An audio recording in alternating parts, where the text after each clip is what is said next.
Assalomu alaykum hurmatli bizni biladigan kuzatuvchilar YouTube'dagi.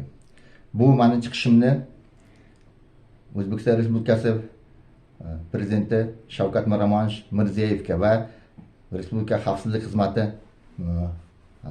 rahbariyatiga murojaat sifatida qabul qilishingizni so'rayman. Men Toshkent dotsenti, tibbiyot fanlari doktori Hayit Yashar Mirjaliev juda ko'p yillardan beri 96-yil vatanimga qaytib kelganimdan beri xalqimga xizmat qilib kelaman. Toshkent shahar Nilufar ko'chasi, 3-tor ko'chasi, 3-uyda turaman. Nafaqada bo'lishimdan qat'iy nazar haligacha oliygohda va bundan tashqari klinikada baholi qudrat xizmat qilib kelaman. Mana avlodlarim O'zbekiston tibbiyotda dinastiyam xizmat qilgan, buni hamma biladi. Shu murojaatimdan sabab shuki, bundan bir necha oy oldin Med Consulting xususiy klinikasida bo'lgan mojarolarga o'zimning tibbiy tahlillarimni har doimgidek berib, tushuntirib, tibbiy qanday xizmat tashkil bo'lishi kerak, aslida tibbiy tahlil izohlab berib boraman. Shu to'g'risida kichik bir YouTube'da 10 minutlik, 15 minutlik demak video qo'ygan edim.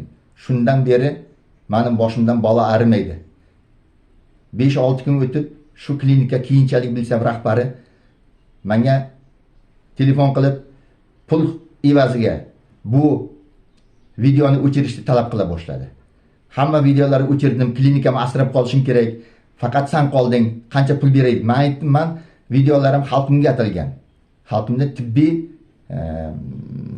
darajasiga atalgan. Xalqimga atab chiqaraman. Buni men o'chirmayman dedim. Bu davom etib kelaverdi. Keyingi mana oxirgi kunlarda mening hayotimga, oilamning, bolalarim hayotiga xavf soladigan, demak, har xil tahdidlar paydo bo'la boshladi. Har 2-3 kunda men telefon qilib, bolalarimga menga telefon qilib, seni o'ldiraman, bolalaringni yo'qib tashlayman, qat'iy yashashingni bilaman, agarda shu videolarni olib tashlamasang deb menga tahdid qila boshladi. Bu tahdidlarni oxirgilari juda ham menga asabimga tegyapti va hayotimga xavf solyapti. Men xalq qatori bolalarim o'zim avtobusda yuraman. Shuning uchun meni hurmatli prezidentim O'zbekiston bir olimi sifatida xizmat qilayotgan xalqiga tibbiy olimi sifatida himoyaga olishingizni, o'zimni oilamni himoyaga olishingizni so'rayman. Bunday insonlar keyinchalik bilsam, bu Med Consulting rahbari Umid Aminovmi degan odam ekan. Bu odam va atrofida bir necha jurnalist, blogerlar menga shunaqa har kun tahdidlar qilyapti. Bunga asoslar, isbotlarim ko'p. Bunga kim nuqta qo'yadi? Bunday odamlar mumkinmi, bunday shaxslar mana shunaqa O'zbekiston qonunidan yuqori turib shunday seni yo'qib tashlayman, oilang bilan o'zingni ham hech kim topolmaydi, bizga hech kim javob bermaydi. Mana shuncha videolar oldirdim pul evaziga, nega sen pulga olmaysan videolar deb menga bosim qilyapti. Keyingi kunlarda o'zimga, oilamga o'lim bilan tahdid qilyapti. Bu insonga nisbatan chora ko'rishni so'rayman va oilamni, men O'zbekiston bir olimini, oilasini, o'zimni sha'nini himoya qilishni so'rayman. Mana shunday gaplar. Meni videolarim ochiq turibdi. Videolarda telefonlarimgacha men bu yerda biron bir odamni haqorat qilganim yo'q, yashaniga tekkan. Tibbiy tahlillar davlat tibbiy standartlari bo'yicha qanday ko'rsatilishi kerak? Tibbiy xizmat. Shu to'g'risida men gapiraman doimiy.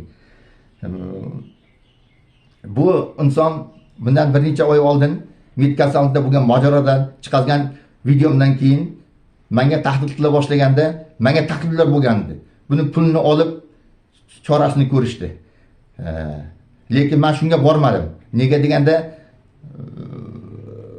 bu o'z xato kamchiliklarini to'g'rilab, to'g'ri yo'lga ketar deb. Hech biron bir shaxsga tegishli gap men gapirganim yo'q. Faqat tibbiy tizimlar. Bu bo'lsa borgan sari oshirib borib, mana endi hech kim indamagandan keyin mana shunaqa ishlar qilyapti. Siz hurmatli prezidentim, men juda hurmat qilaman. Hamma videolarimda aytaman. Siz olib borayotgan islohotlarni men qo'llab-quvvatlayman doimo. lekin mana bunday shaxslar erkin chiqazgan videolarni oldirishga, mana shunaqa pul evaziga yoptirishga ishlar harakat qilsa yoki